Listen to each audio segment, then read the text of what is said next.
Eh, Kemudian di pasal 52, Bapak Ibu sekalian, ini adalah salah satu bentuk implikasi dari ketentuan penggunaan dana desa untuk BLT desa yang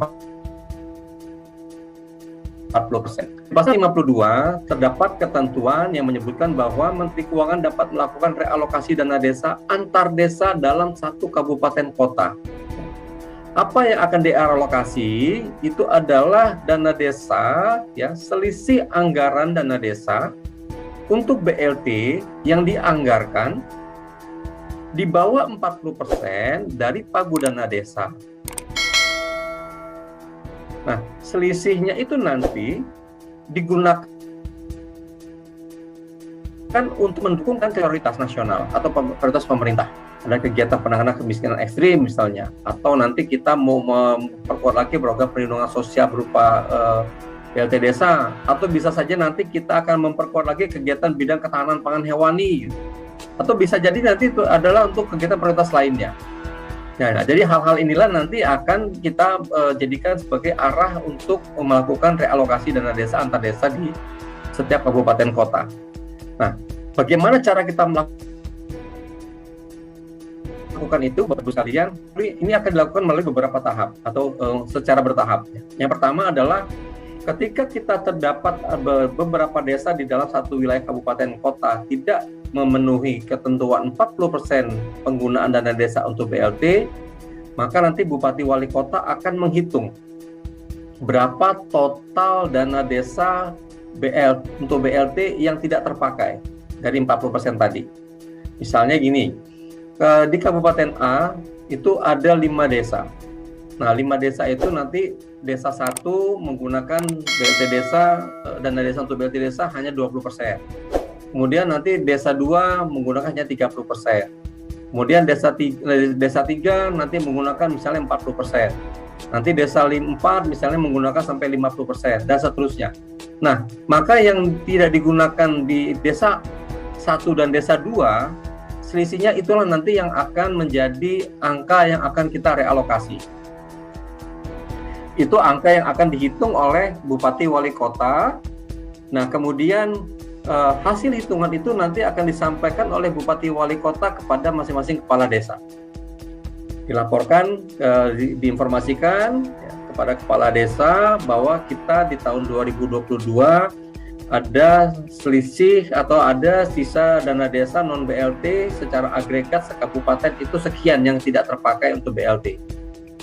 Nah, kemudian itu direkam di dalam aplikasi Omspan, angka itu.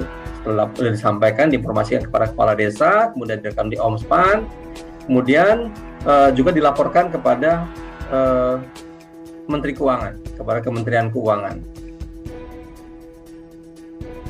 Nah, Bapak sekalian, langkah adalah nanti ketika Menteri Keuangan menyatakan bahwa kita akan melakukan realokasi, maka Bupati Wali Kota akan menghitung berapa yang akan direalokasi dana desa tersebut. Dana desa yang akan dialokasi adalah dana desa yang dilaporkan kepada bupati, kepada kepala desa dan juga dilaporkan kepada Menteri Keuangan tadi yang direkam di dalam Omspan. Nah, pola realokasi ini Bapak Ibu sekalian bisa saja nanti katakanlah tadi desa 1 yang kita ambil 20% sisa dari dana desa untuk BLT-nya, dengan BLT-nya kita ambil 10% sehingga jumlahnya tadi ada 30% tadi, itu bisa saja dibagikan oleh Bupati Wali Kota kembali kepada desa yang bersangkutan ya, atau dibagikan juga kepada desa-desa yang lainnya. Nah, itu yang kita sebut dengan realokasi. Tentunya nanti ketika melakukan realokasi, Bupati dan Wali Kota akan melihat kebutuhan dari masing-masing desa, 5 desa yang saya contohkan tadi itu, untuk pemenuhan kaitannya dengan kegiatan-kegiatan yang menjadi prioritas dana desa, prioritas pemerintah, sebagaimana yang tadi saya sebutkan di ABCD yang di lingkaran yang kolom paling kiri. Jadi untuk penanganan kemiskinan ekstrim, atau untuk perlindungan sosial, atau untuk ketahanan pangan hewani, atau kegiatan prioritas lainnya. Nah, itulah jadi nanti menjadi dasar bagi kepala daerah, Bupati Wali Kota dalam melakukan penghitungan untuk realokasi dana desa kepada desa-desa yang ada di wilayahnya. Nah, hasil hitung-hitungan itulah Bapak Ibu sekalian nanti yang dilaporkan atau disampaikan kepada Kementerian Keuangan, kepada kami di Kementerian Keuangan, Direktur Jenderal Penerimaan Keuangan. Nah, hasil hitung-hitungan Bupati Wali Kota tadi itulah akan menjadi dasar untuk bagi kami, bagi Menteri Keuangan untuk menetapkan keputusan Menteri Keuangan mengenai penetapan realokasi dana desa hasil optimalisasi dari penggunaan dana desa BLT desa tadi, dana desa untuk BLT desa. Nah, tentunya Bapak Ibu sekalian, di dalam pasal 52 itu juga kita menyebutkan apabila nanti ada Bupati Wali Kota yang tidak melaksanakan penghitungan, maka realokasi itu penghitungannya dilakukan oleh Menteri Keuangan. Jadi ada kombinasi sepanjang nanti penilaiannya itu dilakukan, sepanjang Bupati Wali Kota melakukan penghitungan, maka penghitungan menjadi dasar untuk penetapan Menteri Keuangan. Namun apabila Bupati Wali Kota tidak melakukan penghitungan, maka Menteri Keuangan yang akan melakukan penghitungan untuk realokasi tersebut. Nah, ini akan kita lakukan, tapi ingat Bapak Ibu sekalian, di sini ada kata Menteri Keuangan dapat melakukan realokasi, dapat melakukan. Dapat itu berarti nanti kita akan melihat perkembangannya. Kita akan melakukan evaluasi sambil jalan, ya. Kalau memang itu diperlukan, kita akan lakukan, tapi kalau tidak diperlukan, kita tidak melakukan.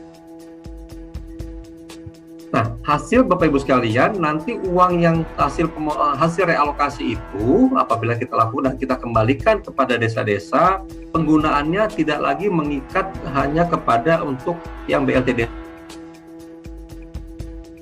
Bisa saja untuk kegiatan lainnya, atau kegiatan prioritas lainnya. Nah, kira-kira arahnya seperti itu, arah kebijakan untuk yang realokasi yang diatur dalam pasal 52 PMK 190. Ini adalah sebagai contoh simulasi saja, Bapak Ibu sekalian, nanti silakan dibaca. Ini tadi saya sudah sampaikan juga simulasinya.